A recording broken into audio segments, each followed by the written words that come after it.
अस्सलामु अलैकुम वरहमतुल्लाहि वबरकातुह। नहमदुहु व नुसल्ली व नुसल्लिमु अला रसूलिहिल करीम व अला आलिहि व सहबिहि अजमाइन, अम्मा बाद। मुअज़्ज़ज़ सामईन किराम, हमने तसव्वुफ़ के दर्स का सिलसिला शुरू किया है और इसकी ज़रूरत और अहमियत को पहले आप हज़रात समझ लीजिए। देखिए, हुज़ूर सल्लल्लाहु अलैहि वसल्लम ने फरमाया, तलबुल इल्मी फ़रीज़तुन अला कुल्ली मुस्लिमिन। इल्म दीन का हासिल करना हर मुसलमान, चाहे मर्द हो या औरत, उस पर फ़र्ज़ है। तो कितना इल्म हासिल करना फ़र्ज़ है? क्या हर एक पर यह फ़र्ज़ है कि वह आलिम बन जाए? नहीं, आलिम बनना फ़र्ज़ किफ़ाया है। फिर कितना इल्म हासिल करना फ़र्ज़ ऐन है कि हर मुसलमान पे फ़र्ज़ है।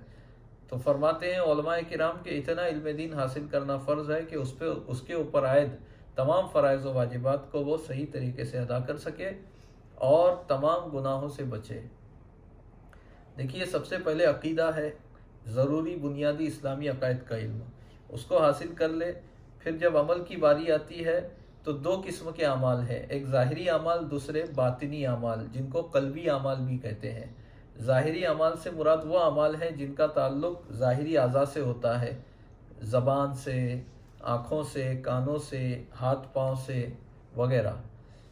ज़बान से आदमी चखता है हलाल व हराम, कान से आदमी हलाल व हराम आवाज़ें सुनता है और आँखों से हलाल या हराम मनाजिर देखता है, हाथ से हलाल या हराम काम करता है, पाँव से हलाल या हराम काम की तरफ जाता है। तो इन ज़ाहिरी अज़ा से जो अमल करता है उसे ज़ाहिरी अमल कहते हैं। और ज़ाहिरी अमल में शरीयत की पाबंदी जिस इल्म पर अमल करके मिलती है उस इल्म का नाम इल्म फ़िक़्ह है, ज़ाहिरी शरीयत का इल्म, हलाल व हराम का इल्म। फिर वो फ़राइज़ व वाजिबात जिनका ताल्लुक़ ज़ाहिरी अज़ा से हैं, जैसे नमाज, रोज़ा, ज़कात, हज वगैरह, इनसे मुताल्लिक़ जो इल्म है वो भी इल्म फ़िक़्ह में बताया गया है और ये इल्म फ़िक़्ह भी किताब व सुन्नत ही से माखूज़ है। फिर दूसरी किस्म के अमाल यानी क़ल्बी अमाल, दिल के अमाल, बातिनी अमाल, इन अमाल का ताल्लुक़ सिर्फ़ और सिर्फ दिल से होता है, ज़ाहिरी हाथ पाँव आज़ा से नहीं होता, इसलिए इन अमाल को बातिनी अमाल कहते हैं। मिसाल के तौर पे तकब्बुर कहते हैं दूसरे को अपने से कमतर समझना, यह है अपने आप को दूसरों से बेहतर समझना, यह है तकब्बुर। भले ही उसका इजहार आदमी अपने ज़ाहिरी अज़ा से ना करे, अकड़ के ना चले और इतराए ना, लेकिन दिल में अगर वो ये समझता है कि ये दूसरे मुसलमान जो हैं मैं इनसे बेहतर हूँ, ये मुझसे कमतर हैं, तो ये तकब्बुर है और वो मुतकब्बिर है और तकब्बुर करना हराम है।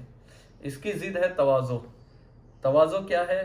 तवाज़ो भी दिल से होता है। आदमी दिल में अपने आप को अल्लाह की बारगाह में दूसरों से हकीर समझे, ये है तवाज़ो। और तकब्बुर हराम है, तवाज़ो वाजिब है। तो ये जो अमल है तकब्बुर करना या तवाज़ो, अच्छा या बुरा अमल, इसका ताल्लुक़ सिर्फ दिल से है। भले ही तवाज़ो करने वाला ज़ाहिर में मुतवाज़े नहीं रहता या झुक कर नहीं चलता, लेकिन अगर वो अपने दिल में तवाज़ो रखता है तो वो मुतवाज़े है।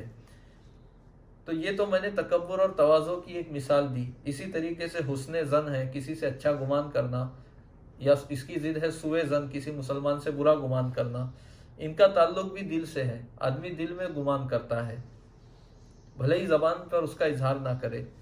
तो वगैरह वगैरह इस तरह के बहुत सारे अमाल हैं, इनको कहते हैं बातिनी अमाल, क्योंकि इनका ताल्लुक़ बातिन से, दिल से होता है।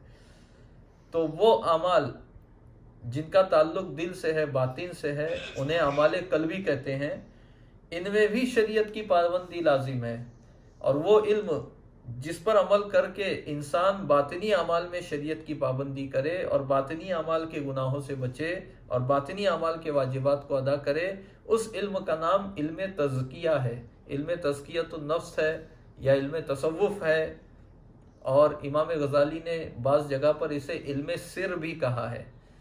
तो इस इल्म का सीखना भी फ़र्ज़ ऐन है, इतना कि जिसके ज़रिए से हम अपने बातिनी और क़ल्बी अमाल में शरीयत की पाबंदी करें और क़ल्बी अमाल की वाजिबात को अदा करें। इस तरफ लोगों की तवज्जो कम है। लोग अकायद सीख लेते हैं, लोग ज़रूरी फ़िक़ही मसाइल सीख लेते हैं, लेकिन कल्ब से मुताल्लिक़ अमाल के जो ज़रूरी और बारीक मसाइल हैं उन्हें नहीं सीखते हैं। हालांकि उनका सीखना फ़र्ज़ है ताकि दिल के मामलात में गुनाहों से बचें। تو وہ علم تصوف کی کتابوں میں آیا ہے، لیکن تصوف میں جو دقیق اور گہری ابحاث ہیں ان کا سیکھنا فرض عین نہیں ہے، بلکہ اتنا ہی سیکھنا فرض عین ہے کہ ہم دل کے معاملات میں گناہوں سے بچیں۔ تو انشاءاللہ آج سے ہم حضرت سیدنا امام غزالی رضی اللہ تعالیٰ عنہ کی جو آخری تصنیف ہے منہاج العابدین، اس کا درس شروع کریں گے، مگر اصل کتاب کا درس نہیں شروع کریں گے کیونکہ وہ مختصر ہونے کے باوجود بھی ضخیم ہے اور اس زمانے کے لوگوں کے اعتبار سے وہ بھاری ہو جائے گی۔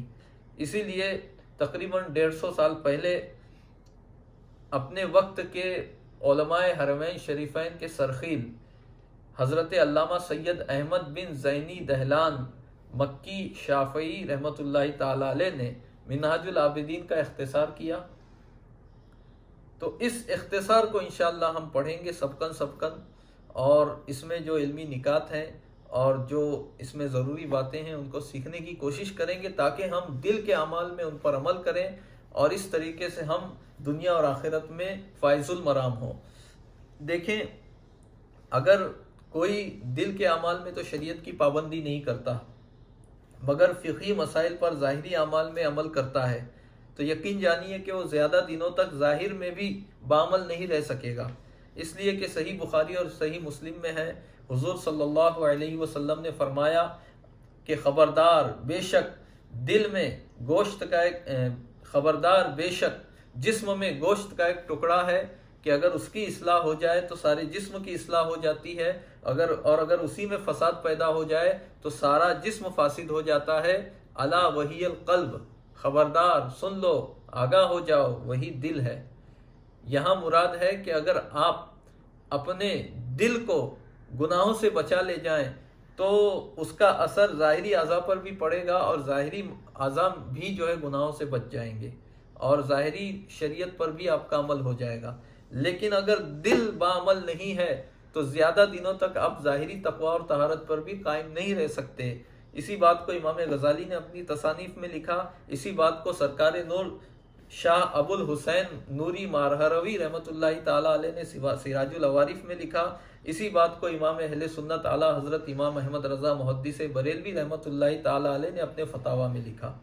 تو ضروری، بلکہ اعلیٰ حضرت امام اہل سنت نے تو مثال دی کہ جیسے کہ کوڑے اور نجاست کے ڈھیر پر زربفت کا خیمہ ہے، جو باطن میں تو شریعت کی پابندی نہیں کرتا، نہ باطنی علوم سیکھنے کی کوشش کرتا ہے، لیکن فقہی مسائل سیکھ کر اس پر عمل کرنے کی کوشش کر رہا ہے۔ بظاہر وہ بعمل بھی نظر آتا ہے، لیکن یہ ایسے ہے جیسے کوڑے اور کچرے کے ڈھیر پر زربفت کا خیمہ۔ بڑا قیمتی خیمہ ہے زربفت کا، لیکن اس خیمے میں کوئی رہنا نہیں چاہے گا۔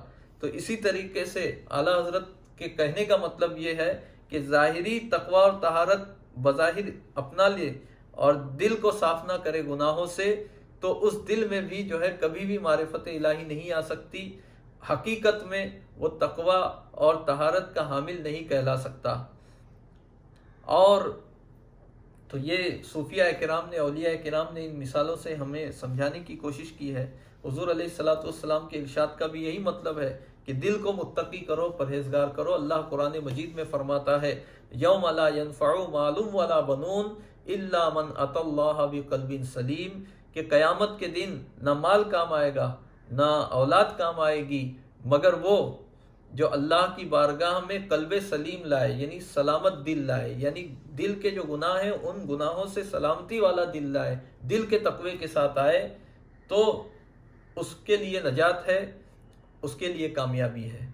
تو اللہ تعالی ہمیں اور آپ کو اس سلسلے تصوف کے اس درس کے سلسلے سے منسلک ہونے کی توفیق عطا فرمائے، اور جو کچھ ہم سیکھیں عمل کے جذبے کے ساتھ ہمیں سننے اور سنانے، سمجھنے اور سمجھانے کی توفیق عطا فرمائے، اور کہنے اور سننے سے زیادہ عمل کی توفیق عطا فرمائے۔